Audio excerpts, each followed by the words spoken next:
안녕하세요. 2020년 계절공과 초등부 1과입니다. 2020년 계절공과는 예수님이 산 위에서 가르치신 말씀에 대해 배웁니다. 마태복음 5장에서 7장에 기록된 하나님의 말씀을 4가지 주제로 다룹니다. 이번 공과를 통해 산상수훈을 배우고 우리에게 베푸신 하나님의 은혜를 다시 한번 되새기고 나누길 바랍니다. 또한 하나님 나라 백성다운 삶으로 이어지길 소원합니다. 우리는 산상수훈 말씀을 통해 어떤 사람이 하나님 나라에 들어가는지, 하나님 나라 백성은 어떻게 자라가는지, 하나님 나라 백성들을 이 땅에 두신 목적이 무엇인지, 하나님 나라 백성이 살아가는 방식이 무엇인지를 배울 것입니다. 1과입니다. 1과는 나는 하나님의 백성이에요. 마태복음 5장 1절에서 6절을 본문으로 합니다. 요절은 3절에서 6절입니다. 심령이 가난한 자는 복이 있나니 천국이 그들의 것이미요. 애통하는 자는 복이 있나니 그들이 위로를 받을 것이미요. 온유한 자는 복이 있나니 그들이 땅을 기업으로 받을 것이미요. 의에 줄이고 목마른 자는 복이 있나니 그들이 배부를 것이미요. 아멘. 1과에서는 8복 중 4가지 복을 먼저 다룹니다. 4가지 복은 어떤 사람이 하나님 나라에 들어가는지에 대한 내용입니다. 가난한 자, 애통하는 자, 온유한 자, 의에 줄이고 목마른 자를 바리새인과 세리의 이야기를 통해서 배웁니다.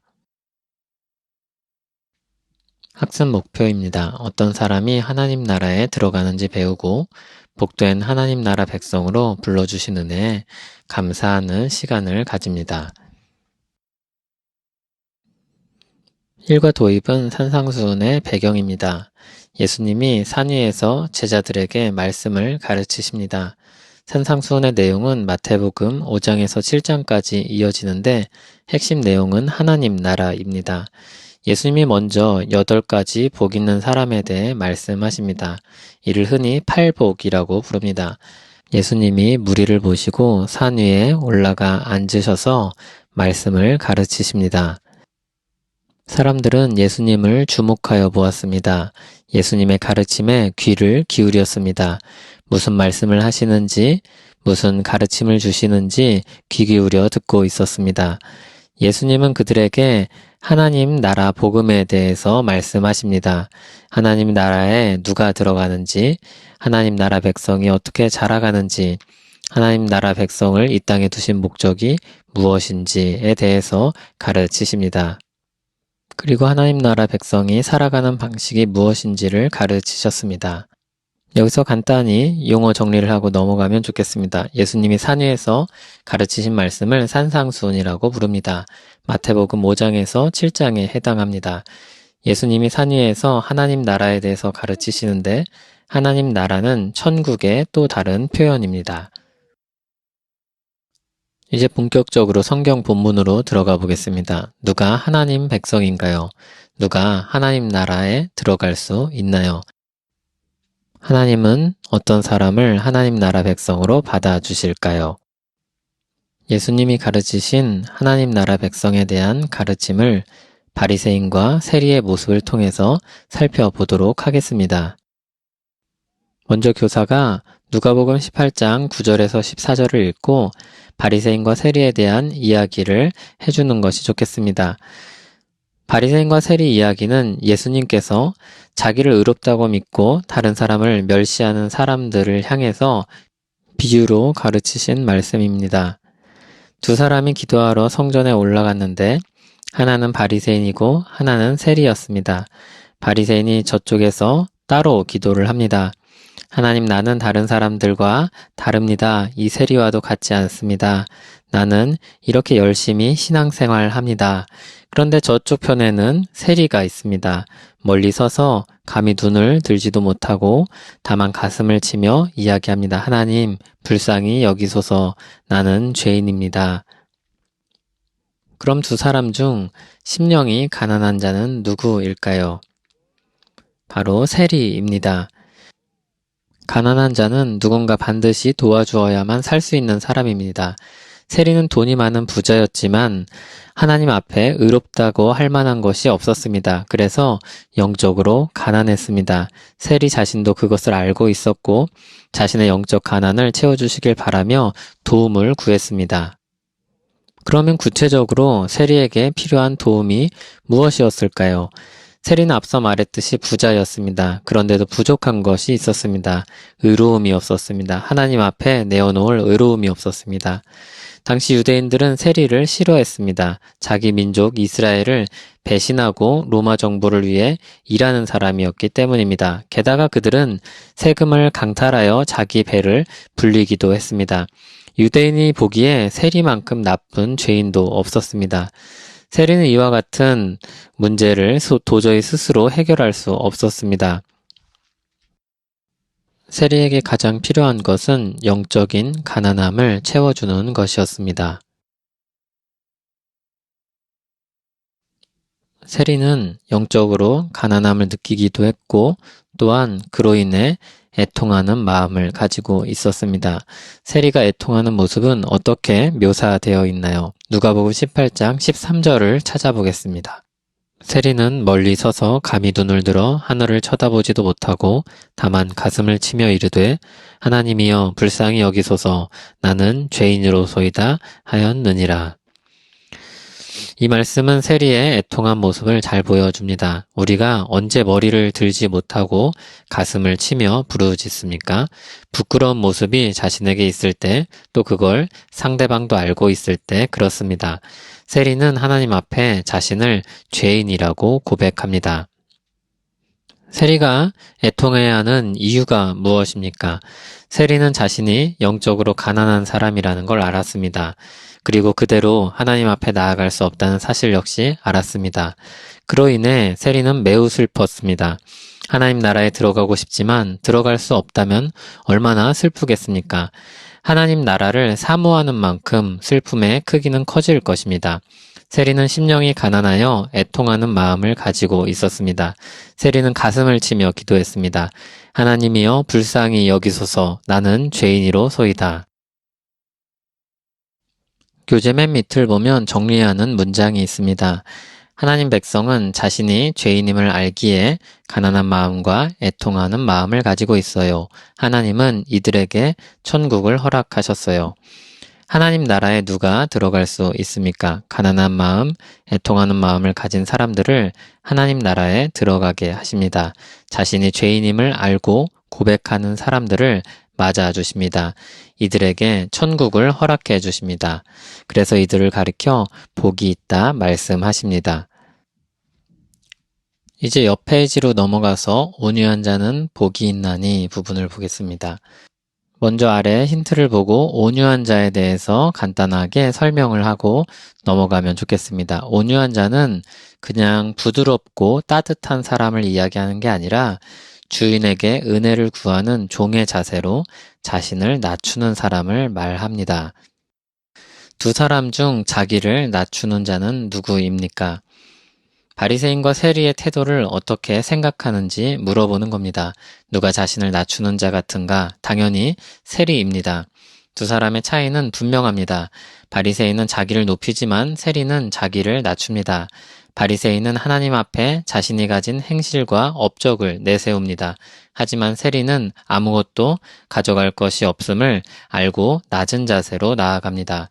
그러나 하나님 앞에 인정받을 만큼 괜찮은 사람은 아무도 없습니다.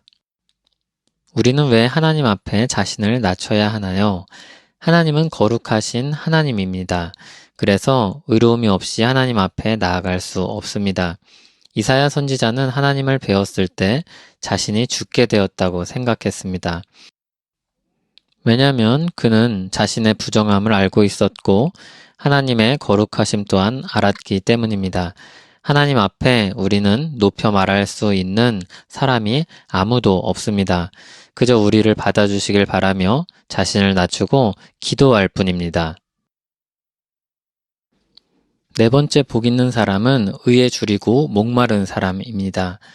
두 사람 중 누가 더 의에 줄이고 목마른 사람으로 느껴지나요? 세리야말로 의에 줄이고 목마른 사람입니다. 바리새인은 비록 자신의 부족함을 알더라도 간절하게 바라지 않고 울부짖지 않습니다. 세리처럼 기도하지 않습니다. 모른 척하고 살거나 외면하고 삽니다. 그러나 세리는 간절하게 의에 줄이고 목마른 마음을 가지고 있습니다. 한편 바리새인은 자신에게 의가 있다고 여겼습니다. 하나님 앞에 그리고 사람들 앞에 의로운 사람처럼 자처했습니다. 그는 의에 줄이고 목마른 사람이 아니라 의를 충분히 가진 사람처럼 기도했습니다. 바리새인은 자신이 의롭다는 인정을 받고 싶어 했습니다. 세리는 자신이 의롭지 않다는 것을 알기 때문에 은혜로 의를 얻고자 했습니다. 바리새인은 무슨 기대를 하면서 기도를 했을까요? 바리새인은 자신이 의롭다고 생각했기 때문에 최소한 자기 옆에 있는 세리보단 나은 대우를 받을 것이라고 생각했습니다. 하나님께 인정받고 상을 받을 것이라고 기대했습니다. 사람들이 그를 칭찬하고 높여줄 것을 바랐습니다.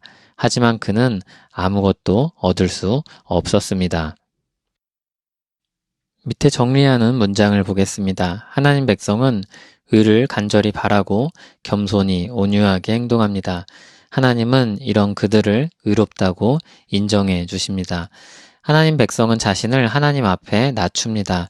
하나님 앞에 자신을 높일 만한 근거가 없기 때문입니다.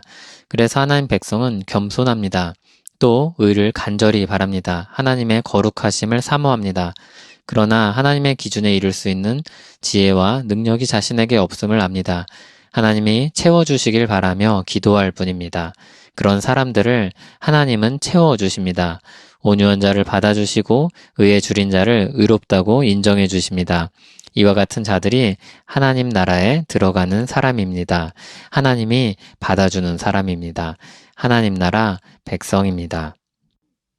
바로 예수 믿는 사람들이 바리새인처럼 자기를 내세우지 않고 겸손하게 주님의 의를 구하며 나아가는 하나님 나라 백성입니다.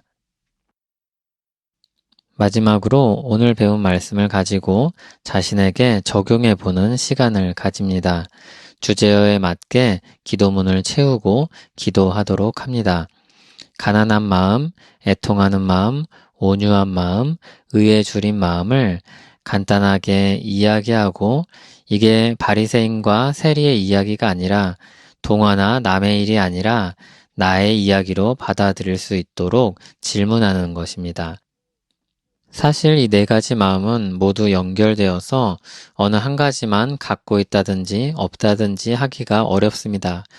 하지만 그 중에서도 특별히 와닿는 마음을 나누고 서로의 영적 상태를 살피며 기도하는 시간을 갖습니다. 예를 들어서 의에 줄인 마음이 있지만 의롭지 않은 저를 받아주세요. 이렇게 간단한 기도문을 쓸 수 있습니다. 또는 감사하는 기도를 쓸 수 있겠죠. 저는 의로울 것이 하나도 없는 사람인데 저를 위해 십자가에 달리신 예수 그리스도의 은혜에 감사합니다. 주님 백성답게 살고 싶습니다. 이런 자기 결단이나 바람을 기도하는 것도 좋겠습니다. 기도문을 구성하는 내용은 크게 두 가지입니다. 이 과를 통해서 배운 네 가지 마음 중 하나가 첫 번째고 두 번째로 그에 따른 반응으로서의 기도입니다. 물론 자유롭게 기도문을 쓸 수 있겠지만 지도하는 선생님이나 교역자는 이와 같은 내용으로 구성되는지 살펴서 인도해 주시기 바랍니다. 마지막은 빈칸 채우기를 통해서 오늘 배운 내용을 정리하고 복습하는 시간을 가집니다. 복 있는 사람은 어떤 사람인가요? 그림에서 낱말을 찾아서 문장을 완성해요. 심령이 가난한 자는 복이 있나니 천국이 그들의 것이미요. 애통하는 자는 복이 있나니 그들이 위로를 받을 것이미요. 온유한 자는 복이 있나니 그들이 땅을 기업으로 받을 것이미요. 의에 줄이고 목마른 자는 복이 있나니 그들이 배부를 것이미요. 이 단어들을 아래서 찾아서 위에 쓰도록 합니다. 다 마친 후 한 목소리로 읽도록 합니다. 외울 수 있는 그룹은 보지 않고 외울 수 있도록 해봅니다. 그리고 간단한 상을 주면 좋겠습니다. 그리고 이과를 가면 팔복 전체를 기억하기 위한 게임이 있습니다. 그래서 첫 번째 4가지에 대해서 미리 잘 숙지할 수 있도록 선생님들이 잘 도와주시기 바랍니다. 일과를 마무리하면서 예수님을 믿는 우리가 바로 하나님 나라 백성임을 학생들에게 주지시켜 주십시오. 우린 영적으로 가난해서 예수님을 믿고 체험을 받고자 한 사람들입니다. 우린 애통하는 마음으로 예수님께 도움을 구한 사람입니다. 우리는 온유해서 나 자신의 의가 아니라 예수님의 의를 가지고 하나님 앞에 겸손하게 선 사람입니다. 우리는 의에 줄이고 목말라 하며 예수님을 붙든 사람입니다. 그리고 하나님이 그런 우리를 맞아주셨습니다. 우리는 복된 하나님 나라 백성입니다. 그래서 격려해 주시고 기도하고 마치면 되겠습니다. 자, 그럼 다음 영상에서 이과를 배우도록 하겠습니다. 감사합니다.